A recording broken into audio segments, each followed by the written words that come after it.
Contexto histórico del siglo XVIII, la Ilustración. No podemos comprender el neoclasicismo sin entender las características generales de la Ilustración. Mientras que el primer término estético está enfocado a las artes, el segundo se refiere a un movimiento intelectual europeo del siglo XVIII, a una cultura entera y a una forma de pensar y de habitar del mundo. Al ser la Ilustración un sistema cultural de ideas y valores, se extendieron también a las artes, dando lugar al neoclasicismo. Gran parte de las ideas y prácticas que nos rigen hoy, cuya existencia a menudo podemos ser sentados sin cuestionarlas históricamente, tuvieron su origen o consolidación en la Ilustración. Por ejemplo, la libertad de expresión y de pensamiento, los conceptos de cultura. Como puedes ver, son muchos los aspectos que se formaron en aquella época. Nuestra sociedad es hija directa de la Ilustración. Por lo tanto, comprender del siglo XVIII te permitirá entender mejor tu presente. Si bien las ideas de la Ilustración no se gestaron en España, sino primordialmente en Francia, sí tuvieron una fuerte influencia en el país hispano, tanto que cambiaron su política, su economía y el modo de pensar de su población.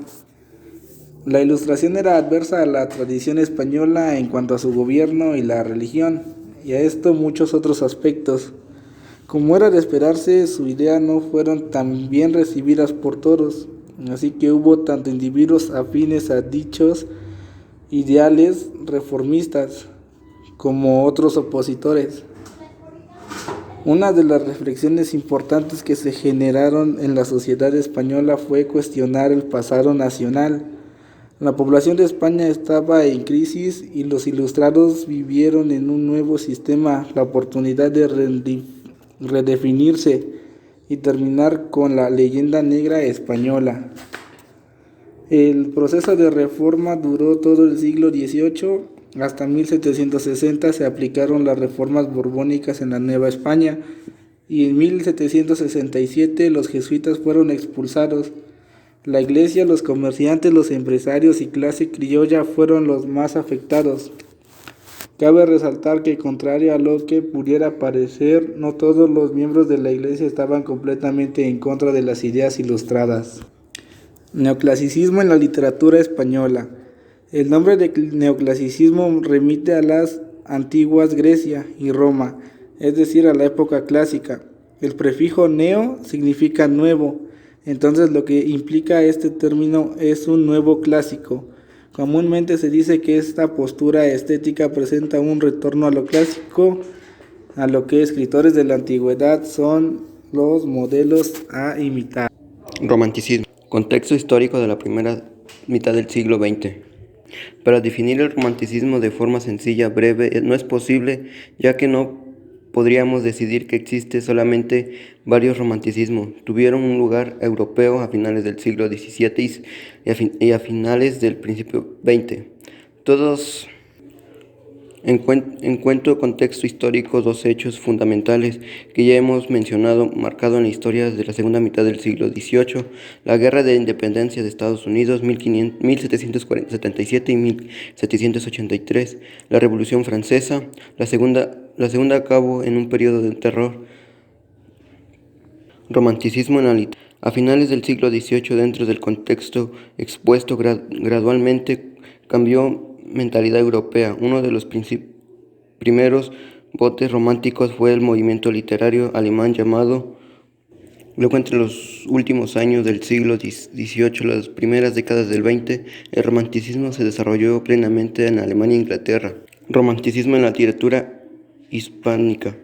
Es una de la primera etapa, se afiliaron a sus ideas y luego se transformaron en una versión acorde con los valores de este país. El romanticismo son las letras entre la América Latina, principalmente por la poesía y posteriormente por el teatro y la novela.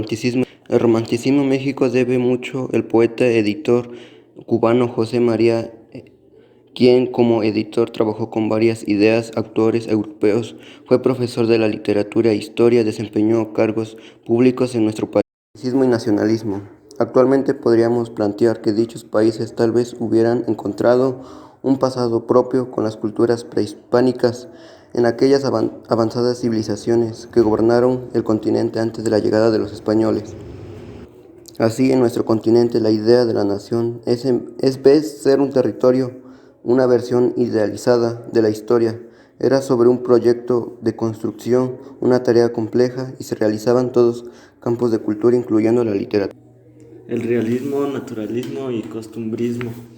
El contexto histórico según la mitad del siglo XIX. El realismo comenzó a desarrollarse en Francia desde 1825. La obra más difundida en esta corriente fue Madame Bovary de Gustave Flaubert, publicada en forma de libro desde el año de 1857. En América asimiló este movimiento rápidamente. En nuestro continente, la novela realista naturalista tuvo auge entre 1880 y 1910 aproximadamente. En cuanto a las ideas dominantes de esta época, en el cambio de la filosofía surgió el positivismo de Auguste Comte y John Stuart Mill, que proponía el método científico como única fuente de conocimiento real, incluso para el estudio del hombre y las sociedades. En el área de las ciencias sociales, Charles Darwin postuló su teoría de la evolución basada en el concepto de la selección natural. Herbert Spencer desarrolló las investigaciones similares, las cuales se podían condensar en la frase supervivencia del más apto. Por su parte, Gregor Mendel sentó las bases de la genética. El realismo en la literatura, dicha realidad era aquella en la que vivía el escritor, entonces la intención del autor realista que en su escritura presente de forma exacta a su sociedad, cual si fuera una fotografía. Vemos algunas características generales del realismo. El país de origen Francia, fue un país donde se gestó el realismo. Reacción contra el romanticismo, método científico, personajes comunes. En el caso de América Latina, el propósito del escritor realista latinoamericano era de construir narrativas nacionales. En este sentido, la novela resultó particularmente útil para lo realista. El naturalismo en América Latina, las ideas de Zola dieron frutos, aunque muchos matices. El naturalismo puro es el estilo que de su creador francés no existió en nuestro continente. Se entendió y se practicó en cierta medida como la estética relacionada con los cambios sociales y la justicia que pretendía conseguir la reforma. Sin embargo, en su postura más extrema del naturalismo se conformaba un problema hispano tanto en España como en América Latina. La resistencia de las tradiciones en esta posición en el plano político existió en México y otros países americanos durante todo el siglo XIX. El naturalismo, al tratar temas sociales desde lo marginal, contrastaba con la forma de ser las clases altas, con los privilegios que estos habían ganado luego de la independencia y con sus valores ahora heroicos, románticos. El escritor naturalista tenía la función de historiador de los que no tienen historia, en la palabra de Federico Gamboa, máximo representante del naturalismo mexicano.